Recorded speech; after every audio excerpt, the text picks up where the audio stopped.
welcome back to the Cover 3 podcast here on CBS Sports. That's Danny Cannell. I'm Chip Patterson, coming to you live at youtube.com/cover3 and all across the 24/7 Sports Facebook network.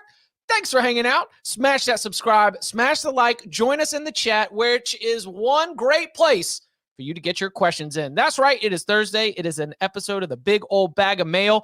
For those of you who left a 5-star review and then put your question in that review, we're going to hit some of those today. For those who reached out on social media, we called for questions on Twitter. We got a couple of those. And then, yes, all throughout the show, we will be answering questions in the chat. We'll also be looking ahead to spring games coming up this weekend. We got Alabama, Notre Dame, Colorado, Nebraska, Oklahoma, Wisconsin, and more. So, Danny, let's dive right in. Of the teams that are going to be out there, what's one that's got your attention when you're starting to think about what we'll be talking about on Monday? I mean, we have to say it, don't we? Like, Colorado? as much as I don't want to, Colorado, right? I mean, it kind of has to be. And I think there will be something. There will be something that happens. Like I think if you see Shedeur Sanders, like let's say Travis Hunter, they pull him over to wide, which I do think they'll do. And they'll pull him over to wide receiver. They'll have a deep ball called for him. He'll hit it for a touchdown, and that'll be the lead play on ESPN for top 10 plays of the weekend will be that, because that's the type of exposure that Deion brings to this program, and it will be something that we'll be talking about. But I'm also curious to see. I mean, it's gonna be something we see all along. I'm not exhausted by it yet. I mean, a little bit when you see players, each player that earns his number gets announced, I get a little bit tired of it. But this is the first real look with Deion on the sidelines, coaching in action. Does he chew out anybody? Does he bench anybody? So, yeah, that I think is all these other programs. Like, yeah, they have quarterback battles, and we have some new coaches that I'm really excited about. But Colorado's the one, right? This offseason, they've dominated, like Dennis Dodd told us the other day. The Shedeur Sanders not dealing with a lot of competition. Let that be an off day for Shedeur, and watch all of a sudden that becomes a lot more interesting, because Deion Sanders came out at that opening press conference. Look, there's your starting quarterback right there. And he was fantastic in the Celebration Bowl, right? I mean, I didn't scout all of the Jackson State season. I know our guy Emory Hunt, he was all over it. He was telling me about the improvement year over year that Sanders had. And so obviously eyes on Sanders right there. But the thing that Colorado does benefit from, because what would you hear? Sold out stadium. Yeah. Not only are we going to be on national television, we got sold out stadium too. So when those touchdowns happen, the place is going to go nuts. And that is going to be the type of thing that I think that you can feel even when you're watching at home. It'll be interesting. And I mean, I'm sure they'll probably, I mean, I would expect them to have a lot of recruits on campus. I mean, this is a big time to showcase what you can do. And I'm sure Deion and Colorado are no different. They'll have, probably their highest rated, highest sought after recruits on campus to get a feel for what it could be like, because most people don't know what Colorado could be like at its peak. And so this will give you a little glimpse. In Tuscaloosa, Alabama, there is an ongoing quarterback battle between Ty Simpson and Jalen Milroe. We, of course, got to see Milroe a little bit last year. Ty Simpson, a higher recruiting profile. But, Danny, is there a door number 3? Is there a door number 3 for the Alabama Crimson Tide? Because listen, chat room bud, the message boards, 24/7 Sports, things are spicy right now when it comes to the Alabama quarterback position. Do you think that either of the quarterbacks that are there currently suiting up for the Crimson Tide, do you think that any one of them will be able to put this buzz to bed with a good performance? I have heard wild rumors before, and you know what? Some of them have consisted of, Jim Harbaugh is coming back to Michigan, and they come true, and then there's been other and there are a bunch of them that start off and you're like, no, really? And then it happens. So like the rumors that are out there, and these are totally rumors, nothing, I don't think there's any validity to it, but if somebody puts it in a chat room, it's worthy of discussion. But I think you could start to connect the dots and say, and that's a lot of times what we can do is say, all right, well, Tyler Van Dyke, and it was funny. I just went back and looked at a mock draft from right after last year's draft, and Tyler Van Dyke was a top 5 mock draft guy last year based on his first year starting in Miami. It was awesome. He was that good, and that was the perception of him. Then the coach that he was coaching for leaves. The coordinator that he was coaching for leaves, comes back, doesn't play, the team doesn't do well, 5-7. It's not great. he gets dragged a little bit by his own fans for just speaking truthfully about the stadium situation. I'm sure that's in the back of his mind. So, and there's still a lot of question marks. Another coordinator's fired, so he's on his third coordinator. And then, I think I think Tyler Van Dyke, if the right situation unfolded, he'd be willing to listen. I think he'd be crazy not to. And then if you go to the Alabama side of things, you're like, Jalen Milroe, we saw a little bit of him. Right. I don't know if any of us believe that he's the right guy to run in Tommy Rees's system. And then you got Ty Simpson, who hasn't played a lick, and you're like, all right, if that competition isn't going well, they wanted Drake May really bad, right? We all know that. Well, who's another name that's out there that potentially may not be happy? It makes a lot of sense. So I think it kind of feels like maybe it's speculation that you could connect the dots, but in this environment, absolutely nothing would shock me. Tyler Van Dyke.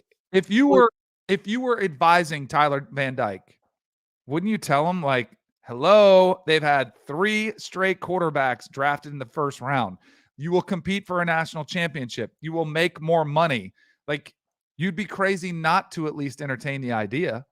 I'm so reckless that I'm going around looking for Tyler Van Dyke's response here, and I find a fake Tyler Van Dyke Twitter account that says I'm 100% committed. And now I'm thinking about the Miami fan creating the fake Tyler Van Dyke Twitter account to be able to say, don't worry, guys, everything's cool. Because, look, this absolutely could be just rumors.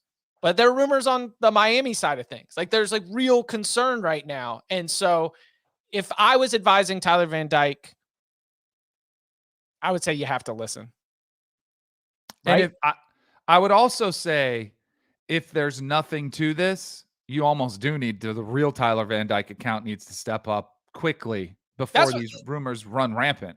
That is what I'm looking for. I'm looking for him to come out and be able to say, listen, we've got a platform for athletes unlike anything else. If there's nothing to this, because you know what else was a crazy rumor that I heard on a summer day? That USC and UCLA were joining the Big Ten. Right. I said, no way. And 4 hours Texas later, SEC, same thing. Like, all of a sudden it goes. So yeah, if you're a Miami fan, I'm sure you are very interested in that. And then for Alabama, now it stinks for these quarterbacks, honestly. Because if Tyler Van Dyke stays at Miami, you're going to feel unsatisfied or not as excited for your quarterback play heading into the season. That was why I also thought about this. If one of the two of them plays awesome in the 8A game, then at least as a fan, you could be like, all right, whether we get TVD or not, at least we know we've got this. And because, to your point, Simpson, man, 5-star player, but we haven't seen anything. And so for him to come out and play well, I think would be really, really nice, at least from the Alabama fan perspective. Oh, if this rumor is not put to bed and they struggle, it'll get even louder. It absolutely will. And I do think, like, clearly, if you're Alabama, you can afford to, you can even sell these guys on, hey, we're just looking for depth. We just want, like, what happens if, but I do think the fact that they were clamoring for Drake May does show you that maybe because they've seen both of these guys a lot. They've had them on the team. Like, they know what their skill set is. There's always an advantage to bring in somebody who has more experience, who you've seen do it on the big stage. Like, Drake May obviously had a full season. Tyler Van Dyke, if you go back and watch 2 years ago, you can picture yourself like, yeah, we could win with that guy. So, like, it does make sense. Tommy Rees, the new offensive coordinator at Alabama, he arrives from Notre Dame, which will also be in action. Is Sam Hartman, do we just pencil him in as the starter? Do you think yes, he can go out there and earn it? Yeah, no, I think I'm surprised they haven't gone, and that's another school I'm actually really excited about, the Luke Fickell, Tanner Mordecai, where he's kind of been like, yeah, he's the leader.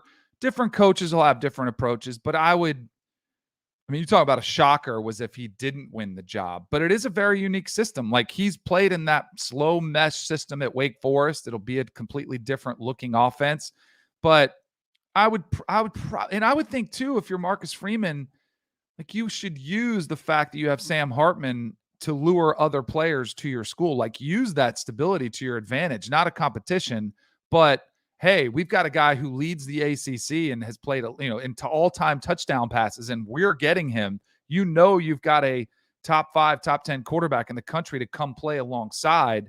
So I'm a little bit surprised we haven't heard a more affirmative, hey, this is our guy. But I would expect even that locker room, they know. Yeah, Andrew in the chat says, do you believe the reports that Tyler Buchner is neck and neck with Sam Hartman as the starting quarterback at Notre Dame, or is Marcus Freeman and company trying to make Buchner stay so he has depth at quarterback? It's not a new play if he wants to make, what was really competitive? The Texas job, according to Steve Sarkisian, until the spring game was done, and he said Quinn Ewers is the starter. Do you know? So we saw the kid from UNC, the safety, what's his name? Cameron Kelly. Yeah. So he transferred to Virginia in January, and he's already back in the portal. Yes. He's already. So he was to say who went. Oh, I still find it crazy to think that he's thrilled that Tommy Rees left, because I would imagine the offensive coordinator, the former quarterback, is the guy you probably talk to quite a bit in your decision-making process. Like, if it's not going great and he's not named the starter, I'd be kind of curious to see if there's an availability or an option that puts Sam Hartman back looking for somewhere else. I mean, I've heard too. You want juice, you want rumors. But I mean, seriously. And here's the thing. Like, if you think poorly of these players for doing that type of thing, go listen to coaches. I mean, I obviously live in Florida, so I hear a lot of his coverage. It's not shots at our rivals. But Billy Napier, after the spring game, said our quarterback room we're looking to add. So he's basically putting a wanted sign right there out in the public saying, hey, any quarterback wants to come play here, we'd love to see you challenge Graham Mertz. Mario Cristobal, after their spring game, was asked about his entire roster. He said, do you think it'll look different? He said, yes, significantly. Coaches are shopping too. So, like, if a player is shopping, I'm not going to blame them for doing it. And if a situation is unfolding that you're not happy with and your window is closing and you have availability where you can transfer, I mean, I'm not going to fault anybody for doing that. Especially, this is the ultimate example. If he did go there for Tommy Rees and then Tommy Rees leaves, I'd be kind of ticked. I'd feel like, what the heck? So I think that's an interesting one to keep an eye on. And I've heard that from coaches more. I mean, coaches that have, I'll mention like Sonny Dykes, Mike Elko. I mean, just a few that I know that have said, we've been able to move all over the place with no restriction, and with how much money we're getting paid versus their compensation, at least they should be able to have the same freedom of movement. And that's like, I never thought that we'd hear like Power 5 coaches be in that position where they are saying like, you know what? This makes my life harder, but that's what the money's for, and be totally on board with that game. Just the whole freedom of movement. All right. So what else we have? Colorado. We said Colorado. We hit Alabama, Notre Dame, Nebraska, Oklahoma, Wisconsin. You mentioned Tanner Mordecai and Luke Fickell. Is that the one that's on your radar? Yeah, that one to me, because I think it's such a significant shift, and maybe it's more a part of, I want to see what Wisconsin's offense looks like with Mordecai and with Phil Longo coming in there, being a more open, throw the ball down the field type of offense. I'm excited about that. I also still, like, that was one of probably, if you had list your favorite moves, like potential of what it could be and success, Luke Fickell, who did, by the way, get a head start by coaching in the bowl game, like saying, hey, I don't care if I'm the interim guy. I want to coach my players. I'm the coach now. That type of mentality. I've seen him, calling out players for missing practice, and hey, we have a mentality where if you're a little nicked up, you don't need to sit out. Like, he's preaching some things that I think need to be preached there at Wisconsin. And I think he also inherits a pretty good situation that, it's not a program that has completely fallen off. It's a program that kind of perennially was at least in the hunt for the division, and oftentimes playing in the Big Ten championship game. I'm excited to see what it all looks like with Luke Fickell at Wisconsin. I mean, he's every single time we are influenced by the way that coaches talk to us, and talking to Luke Fickell is great. Yeah. He's honest. He doesn't seem like he's working on a script. He seems like he listens. That is a coach who, we had penciled in as a potential candidate for job after job after job after job, finally ends up taking the Wisconsin job, a program that, while we in the modern era have come to know it as being, great, historically, this is its greatest period of success. There was a long time in Big Ten history where it wasn't competing for championships the way that it has now. And now Luke Fickell gets his chance to be able to maintain that standard in Madison. Coming up on the other side, we open up the big old bag of mail, starting with dark horses for every Power 5 conference. Next. Phenomenal! Absolutely Ethereal here. Artigliere del campionato brasileiro. Colpisce ancora. Golazo. Back here on the Cover 3 podcast, Scott from the Big Old Bag of Mail says, hey guys, love the show. My mailbag question is, as of right now, who do you guys have as your dark horse team in each of the Power 5 to win their conference? This includes Big 10, Big 12, ACC, SEC, and Pac-12. Would love to hear your thoughts. Thanks.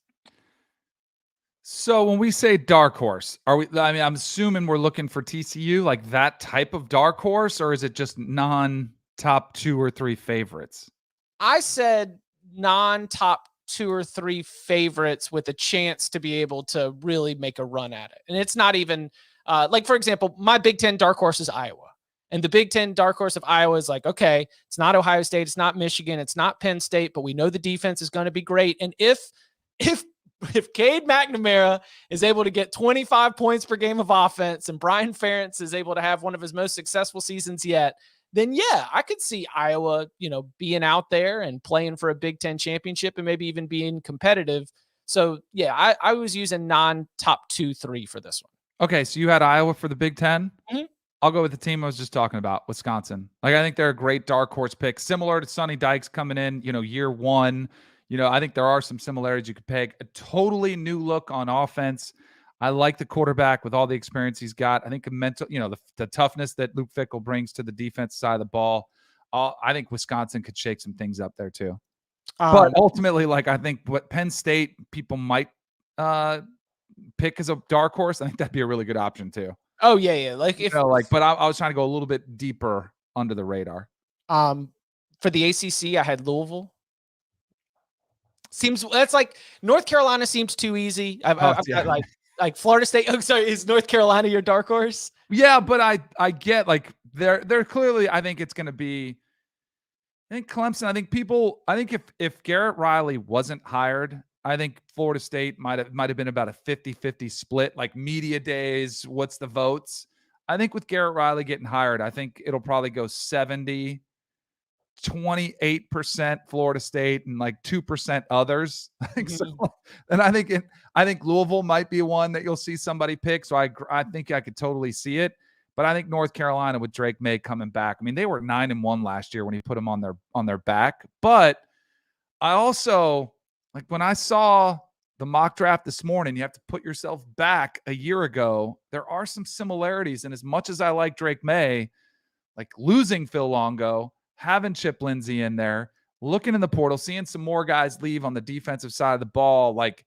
I just wonder if there could, and by the way, watching the way the season finished for Drake May when the competition got a little bit tougher, I'm also well aware that could be a possibility, but I like him a lot.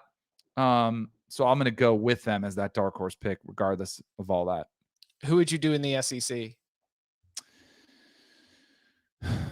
All right, so it can't be, let's say who it can't be. It can't be Georgia. It can't be Alabama. Is that right? It? Is anybody else a dark horse, or can it not be Tennessee? Who else can it not be? It can't be LSU then, right? Because LSU won the division last year and played for the title. I know. So it can't be those 3? And it's not going to be Florida, and it's not going to be Missouri, and it's not going to be Kentucky, and it's not going to be, it's not going to be Vanderbilt. Is it? So this is what I came back. I came down to Auburn and Ole Miss, where, Auburn is the same thing as Louisville, where I'm thinking about a dark horse. You're coming out of nowhere. And part of the reason you come out of nowhere is you've got a new head coach, but you also maybe catch everybody off guard, hit the ground running, and find yourself in the mix. I don't think that Auburn is going to be playing for the championship on the first Saturday in December, but do I think that Auburn could be a big surprise story at the beginning of November, where it's like, hey, look, all you got to do is win this game and this game, and you could be right there in the mix. I could see that happening at Auburn. And Ole Miss is just a total wild card with the quarterback situation. Pete Golding taking over as defensive coordinator. Defense wasn't good last year. So if he fixes that, then maybe we start to see this thing advance just a little bit. I like the Ole Miss play. It's hard to envision the quarterbacks that we saw in the spring game at Auburn. I know the conditions were bad, but it's hard to envision them really blowing up. At Ole Miss, I could see Jackson Dart figuring it out in that system, making a big jump. I could see Walker Howard living up to some of the hype, and I could see Spencer Sanders, who's played a ton of football and he's healthy. And you got options. You kind of trust the offense. And you mentioned it when DJ Durkin was there a couple years ago. They were a double-digit win team, first time in a while. Like, I do think the defense will get better. So I think Ole Miss is the pick there. By the way, shout out to Linwood Battle in there. NC State, they should be a dark horse every year in the ACC. The job that Dave Doring has done, I think they're just constantly overlooked. I have an affinity for Mac Brown. I love Drake May. It's probably why I lean towards the Tar Heels there. But NC State is a great dark horse pick every year in the ACC. And bringing in Brennan Armstrong and of Robert and I, like we talked a lot about that. That could shake things up because we know their defense is always going to be pretty stout. Plus, we have to be the official fan club of NC State basketball now. You got to show the Wolfpack some love. God, so excited to see your nephew out there balling with the Pack. They've done work. I mean, it's a good transfer portal class. Kevin Keats is he's not trying to make this NCAA tournament thing an anomaly. He's trying to make this a regularity. We'll see your guy out there making that happen. Ben Middlebrooks, let's go. Jay Billis.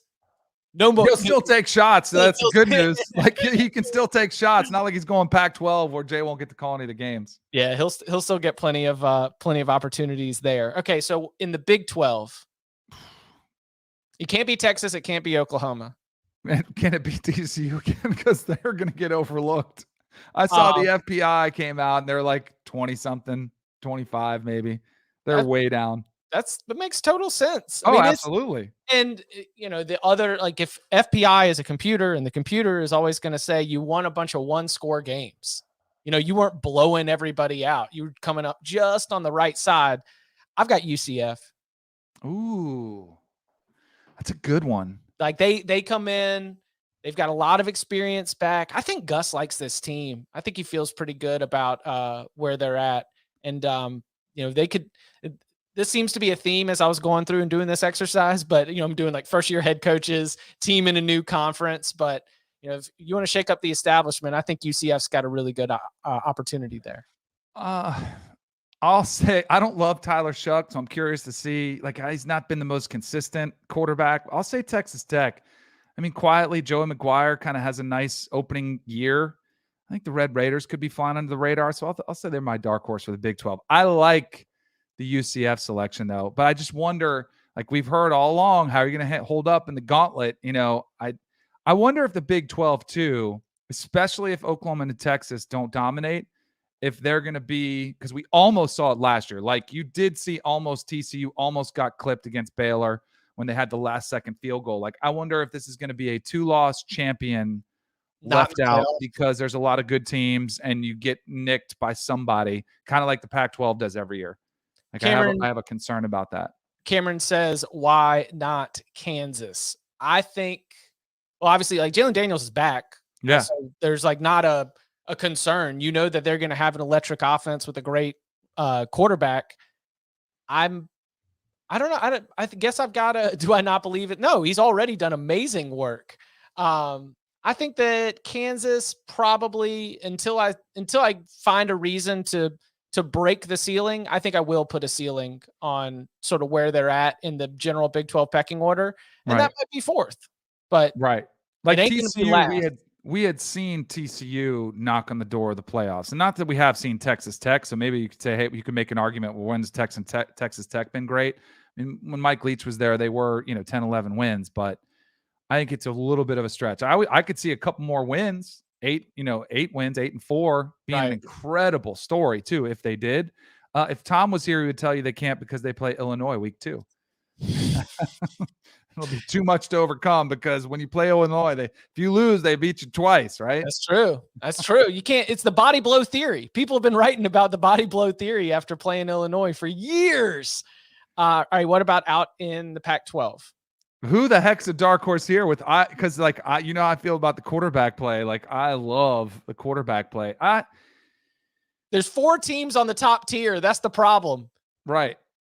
And I'll go ahead and list it. I've got USC, Utah, Oregon and Washington as the top tier. I don't think any one of those 4 teams winning would be a dark horse. I'll say UCLA. UCLA's good. I had Oregon State. Oh, so now is that DJ Uyungale's resurgence? Is this him? And I like programs that do the gradual, win a little bit, win a little bit more, win a little bit more, win a little bit more. And Jonathan Smith has kind of had the Beavers on that trajectory.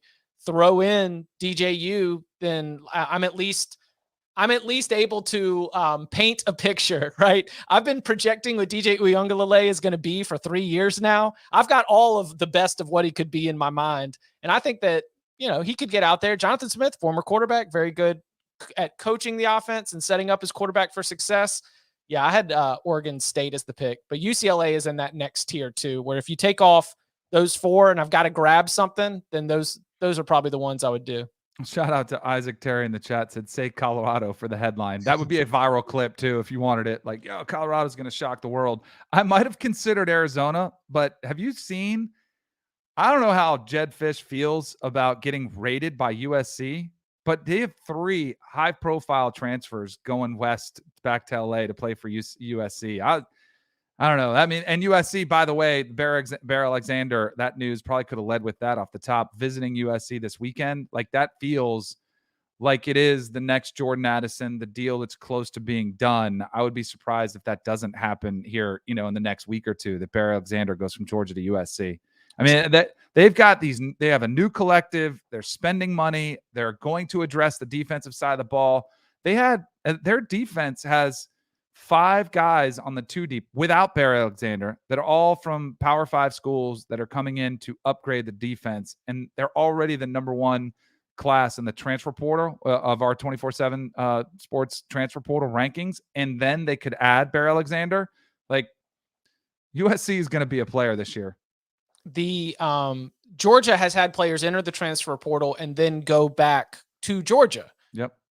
But I hope I'm not reporting this, but my understanding is that if you go and you look at Bear Alexander's profile, they have already removed his grant in Georgia, from the bookkeeping standpoint, the way that I understand it, is not planning on Bear Alexander returning. And it is not like you're not allowed to return. It is no, he's gone. We don't think he's coming back. And I think that's actually smart because the offensive lineman was in Tallahassee. I mean, there was a Florida State was in the mix for the offensive lineman. I forget his name. He was, he had entered the portal and he went back to Georgia.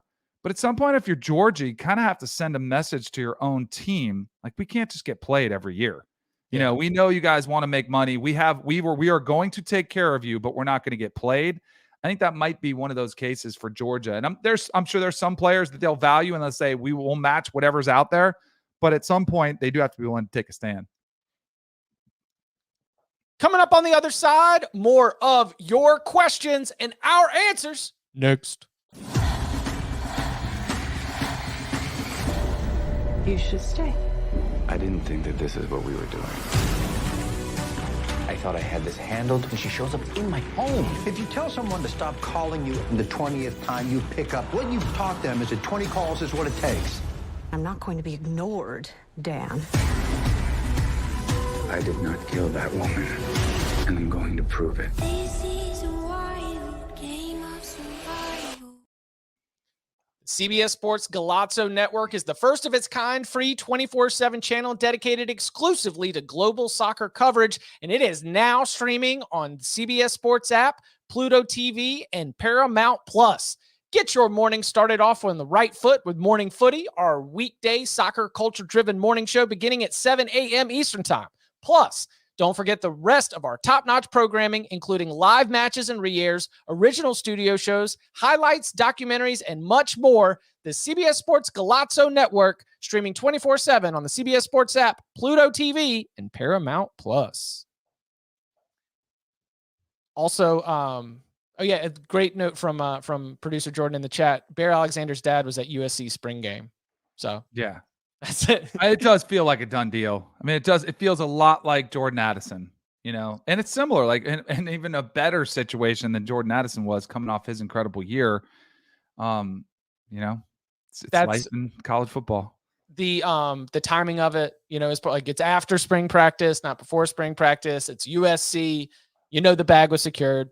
Yada yada. On Twitter, we asked for questions because yes, you can give us a 5-star review and put your question in that review, but we will also ask for questions on social media, or you can email them to us as well. But this question's from Twitter. It is from Izzos.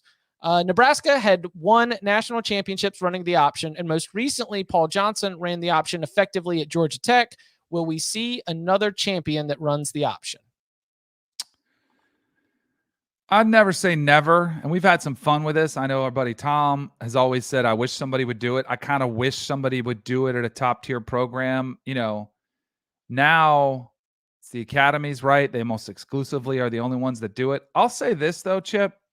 More teams run a lot of option principles than we're aware of.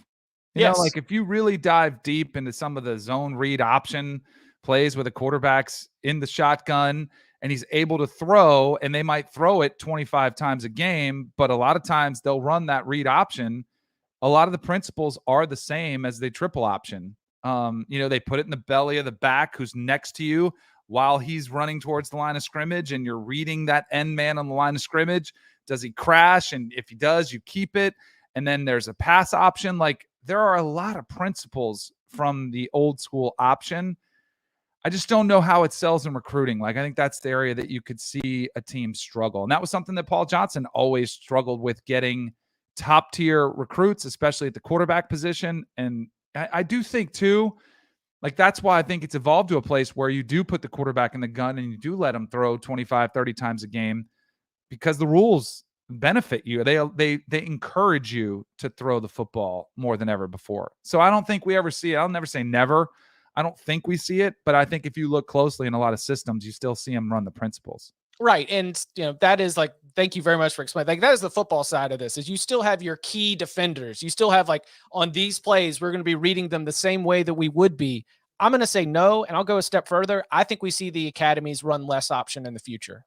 I think we're going to see them start to modernize their offenses just a little bit. And some of it is the rules, where they can still use option principles that allow them to, because in my mind, running the option is a way that you neutralize a size disadvantage. That when Army and Navy are competing at the highest levels of college football, they have inherent size disadvantages that go along with being an at the academy. Like, there's heights and weights that you can and cannot have in order to be at the academy. And so, at least that's my understanding of it. If I'm wrong, I apologize. Feel free to inform me of that.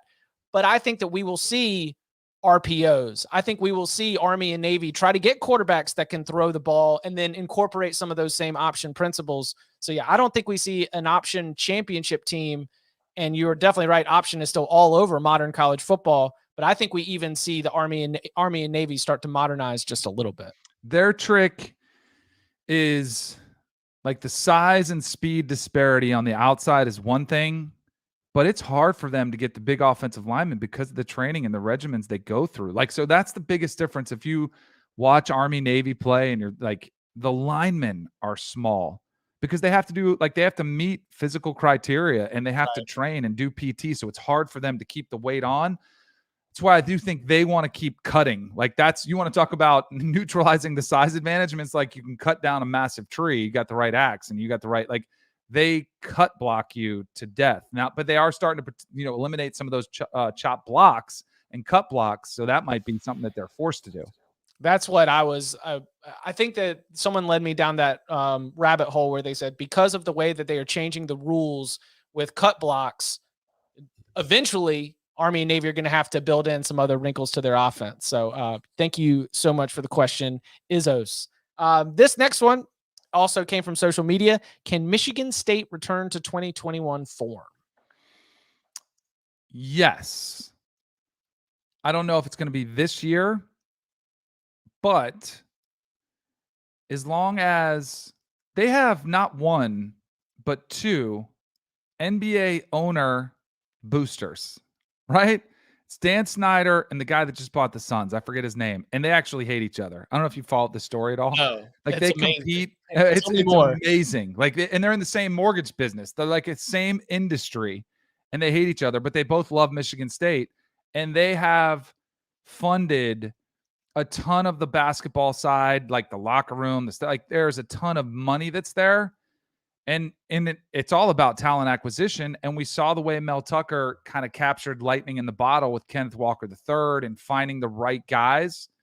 It was a pretty drastic disappointment, though, last year. But I think as long as they're a player in the NIL game, which I would expect that to resume and to continue, they get the right players, they can do it. I don't think they'll be an annual, contender for the playoff, but I think just like they were a couple years ago, if they get things right, get the right players, they could be. And that's where Mark D'Antonio had them. Yeah, they were always in the mix, and I think it gets a little bit more challenging. But I think they'll always be in the top tier. I think they'll be back to the top, not always because they weren't last year. I think they'll be in the top tier of the Big Ten because they'll be able to accumulate the talent. I think that Michigan State in 2021 might be as good as it gets. Might be. We'll see. I mean, in an expanded playoff, the 2021 team gets to go to the playoff, and then, hey, who knows? Just roll the balls out there, see if you can go win a couple games and create even more of a memorable season. But it's really tough when Ohio State is operating at peak efficiency, which I would say it is, and Michigan is operating at peak efficiency, which it is, and Penn State, which sure seems to be operating at peak efficiency. It's just really, really tough to be able to recapture where you're sitting there at the very top of the conference and competing for conference championships. They are, you mentioned the NIL side of things. They've got resources. Mel Tucker is a great recruiter. And I would need to go back to look at my, obviously horrific end to the Locks last year. So I, take whatever I say with all of the grains of salt. But even as they were losing a bunch, they weren't quitting. Right? Michigan State became one of those teams where, because they were so banged up and like so hurt in the middle of the year, that I remember that as they started to get a little bit healthier, the season was lost, but they were still competing. And that to me was one of those things that I always like to take note of, not just because, hey, you get an underdog with a little bit of value, but also because that for the coach, the coaching staff, there's the buzzword, the culture of the program and of the locker room, that even when the season is lost after the highs of 2021, they didn't quit coming down the stretch in 2022. So I think that's an encouraging sign that you are going to at least see something closer to 2021 than 2022 moving forward. All right. This next question: who could replace Neal Brown if West Virginia moves on after 2023?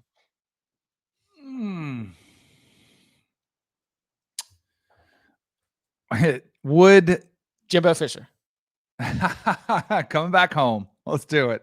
Boy, he'd fit in perfectly. I mean, if they go 6-6, you just want to be like, just get out ahead of it. But I think that buyout number is still pretty big. Yeah, you would. It's still going to be like 70, right, or 75. Like it's not even in it. What about Jamie Chadwell? Like if he goes to Liberty, lights it up, still in the same, and he feels like a good fit. I don't know why. I think he could win at West Virginia. I think he'd be, but like that was I don't want to say odd, but it seemed like he was in line for a bigger job. He might just want to coach at Liberty for the next 10 years. Like he might be that line of thinking, and Liberty can pay, and you've got job security. But I do think, in staying in the region, I think it can make some sense, especially if he has, if he goes to Liberty, and I would expect them to be pretty good. I mean, they're going to dominate the conference. USA. Yeah, they should. And if he's like, you could see him being 11-1 or something like that. I mean, I could see him being in the mix. No looking. Do you know how old Jamie Chadwell is? 43. Ah, very good. 46. Somebody in the chat, when we were doing the top 15 coaches under 40 with Dennis Dodd, they're like, where's Jamie Chadwell? How old is Jamie Chadwell? A lot of Jamie Chadwell buzz. He's a good looking 46. Yeah, he keeps good care of himself, even with the mullet and the stash and everything else. That's why I think he fits right in at West Virginia. He can just roll it back out. He'd be perfect.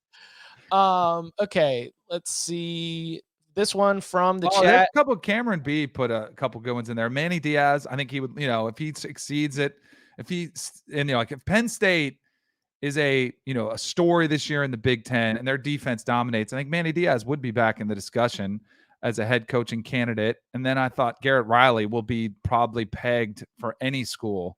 If Clemson goes and the offense has a resurgence and, your